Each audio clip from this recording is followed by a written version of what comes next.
Halo semuanya, selamat datang lagi di Akitalk by InfoRC. Hari ini kita kedatangan tamu yaitu Fatan. Selamat datang Fatan. Nah, beliau ini dulu mengambil jurusan arsitektur di Arsitektur ITB. Kemudian beliau sekarang menjadi digital marketing. Nah, langsung aja ya kita tanya-tanya. Fatan, dulu kenapa sih awalnya memilih jurusan arsitek? Kenapa dulu pilih kuliah arsitek?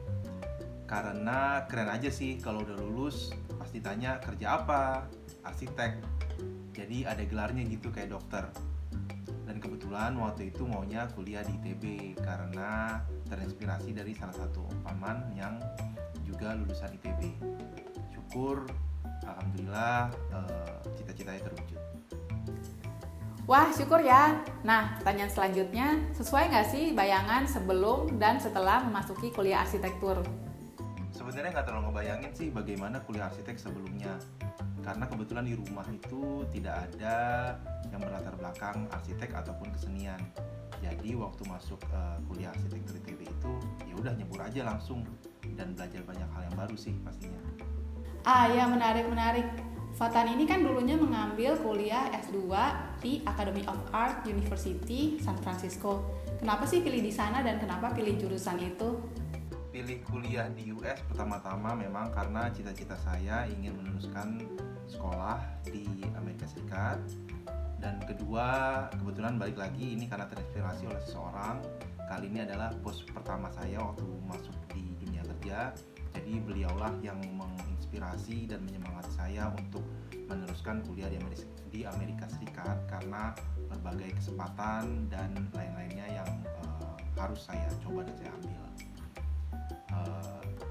Kenapa saya pilih jurusan advertising art direction di Academy of Art University? Pertama-tama karena jurusan itu straightforward, ada bidang profesi art direction di creative agency atau advertising agency gitu ya.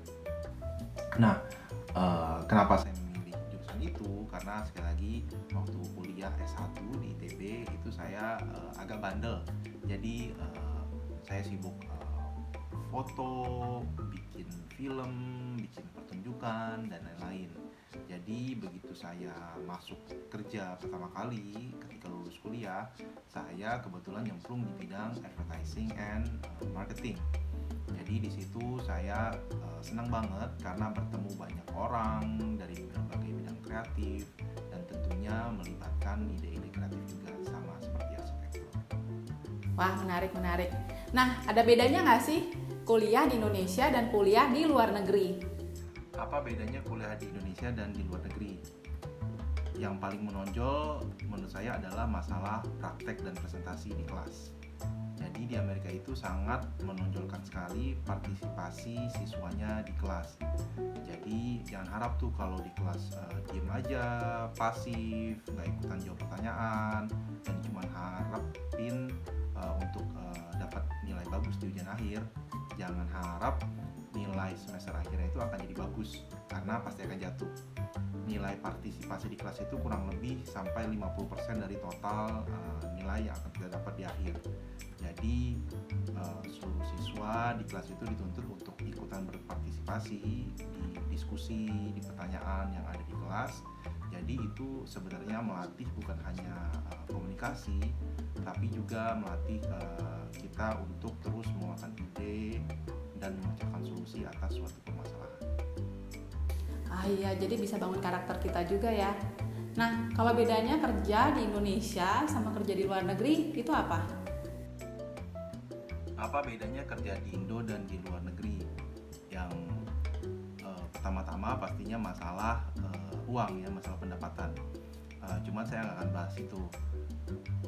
Khususnya untuk di Amerika Serikat, kebetulan waktu saya di sana saya pernah kerja di 3 daerah yang berbeda, yaitu di West Coast yaitu di San Francisco, di Midwest yaitu di Chicago, dan di East Coast yaitu di Miami. Nah, masing-masing negara bagian itu sendiri pun memiliki karakter dan budaya yang sangat berbeda satu sama lainnya. Jadi contohnya waktu di West Coast di San Francisco, orang-orang West Coast itu lebih memilih apa yang ada di kepalanya. Jadi penampilan itu bukan segalanya. Kita bisa saja berpenampilan seadanya, sederhana, tetapi ketika kita ngomong, ketika kita mengasih ide, mengasih inovasi itu brilian, orang cenderung akan lebih menghargai. Dan di situ sangat dihargai masalah inovasi, kreativitas dan lain-lain. Jadi kita benar-benar dituntut untuk berinovasi dan out of the box gitu ya. Dan yang lucu adalah di kesehariannya ke kantor itu bawa hewan peliharaan itu sangat wajar. Nah, di Midwest itu kebalikan dari di West Coast. Di Midwest itu sangat menghargai penampilan. Jadi orang itu akan mendapatkan first impression yang bagus ketika dia berpenampilan yang baik, rapi, pakai jas dan lain-lain seperti itu. Untuk masalah inovasi dan kreativitas bisa saya bilang so-so lah, tidak terlalu dituntut sebegitu kerasnya dibanding di West Coast. Cuman memang orang-orang Midwest itu sangat tough dan kompetitif. Jadi mereka terlatih dari kecil untuk hidup kompetitif karena di situ kehidupan tuh lebih keras dan lebih dinamis lah. Nah, di East Coast itu agak mirip dengan Midwest, jadi masih menghargai penampilan. Kita harus tampil rapi, pakai jas dan lain-lain. Tapi di East Coast orang-orangnya juga menghargai inovasi dan kreativitas juga. Kita dituntut untuk mengeluarkan ide baru dan inovasi baru setiap harinya. Untuk masalah seperti bahwa hewan peliharaan dan lain-lain itu agak mirip dengan West Coast dalam hal itu. Dan competitiveness-nya juga orang East Coast itu menurut saya jauh lebih kompetitif dibanding orang Midwest dan orang West Coast. Jadi kasarnya orang East Coast itu bisa party sampai jam 2 pagi, dan ketika dia selesai pergi party jam 2 pagi itu mereka bisa balik kantor lagi tuh untuk melanjutkan kerjanya, saking segitu kompetitifnya. Oke. Nah, ada nggak sih kenangan yang seru pas kuliah arsitek dulu? Banyak sih kenangan seru waktu pas kuliah di arsitektur ITB. Cuman menurut saya yang paling seru dan paling membekas ya tentunya pas waktu masa-masa di studio ya. Karena di studio itu kita di dalam satu ruangan berkumpul, belajar, berkreasi, menciptakan ide di arsitektur, dan tentunya kita akan belajar banyak hal.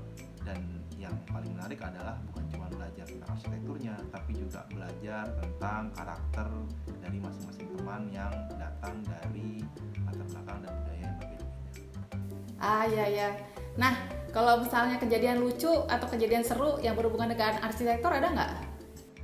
Kejadian lucu yang berhubungan dengan dunia arsitektur juga banyak sih. Cuma satu yang paling membekas dan paling saya ingat juga adalah ketika salah satu teman kita asistensi nih dengan salah satu dosen, kita sebut saja Pak A ya. Jadi Pak A ini sedang mengasistensi desain denah dari teman kita ini, dan kebetulan yang dibahas adalah masalah kamar mandi. Dan ketika beliau melihat posisi pintu kamar mandinya, si Pak A ini bilang, "Wah, kalau misalnya kamu lagi ada di dalam kamar mandi nih, terus tiba-tiba pintunya dibuka, orang bisa kaget dan bisa teriak melihat burung pipit kamu," kata si Pak A. Nah, teman kita ini yang satu ini mungkin dia merasa tersinggung ya, atau kayak merasa enak aja burung pipit. Dia tiba-tiba ngomong ke Pak A, bilang, "Maaf Pak, bukan burung pipit, tapi burung Raja Wali," katanya. I remember also the story. Nah, pertanyaan berikutnya nih ya, ada nggak sih ilmu yang dipelajari di arsitektur yang masih kepake nih sampai sekarang? Ilmu di dunia arsitektur yang paling berguna dan bermanfaat bagi saya yang sampai sekarang masih saya gunakan adalah bagaimana kita memetakan sebuah ide dan membuatnya menjadi sebuah struktur yang bisa memberikan solusi dan inovasi terhadap suatu masalah. karena di dunia arsitektur itu kita merancang sebuah bangunan, sebuah kawasan dan lain-lain berdasarkan requirement tertentu, atau biasanya dulu pas kita kuliah kita sebut term of reference. Jadi di situ ada requirement-nya, ada batasannya, ada analisa, survei dan lain-lain terhadap suatu kawasan atau bangunan. Jadi kita mendesain itu untuk memberikan solusi terhadap suatu masalah. Nah, pola pikir kreativitas seperti itulah yang sampai sekarang masih saya bawa ketika saya pada saat ini bekerja di dunia branding, marketing, and advertising. Ya. Nah, pengen tahu nih, kalau di kerjaan sekarang itu yang bikin seneng apa sih? Serunya pekerjaan saya sekarang adalah saya berkesempatan untuk memberikan ide-ide kreatif yang bisa memberikan solusi terhadap suatu permasalahan yang bisa dibuat ke berbagai media, baik itu media cetak, media sosial media, media digital, media TV, video, dan lain-lain. Dan hal-hal itu sangat bermanfaat bagi dunia bisnis karena ide-ide kreatif tadi itu bisa memberikan solusi terhadap permasalahan bisnis mereka.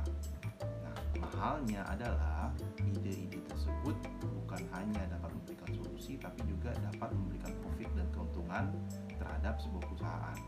Karena dengan sebuah ide, baik itu ide branding, marketing, atau advertising, suatu bisnis bisa dapat memperbaiki dan memberikan potensi lebih terhadap bisnisnya, dan pada akhirnya dapat membantu penjualan dan promosi dari bisnis perusahaan tersebut. Wah, oke.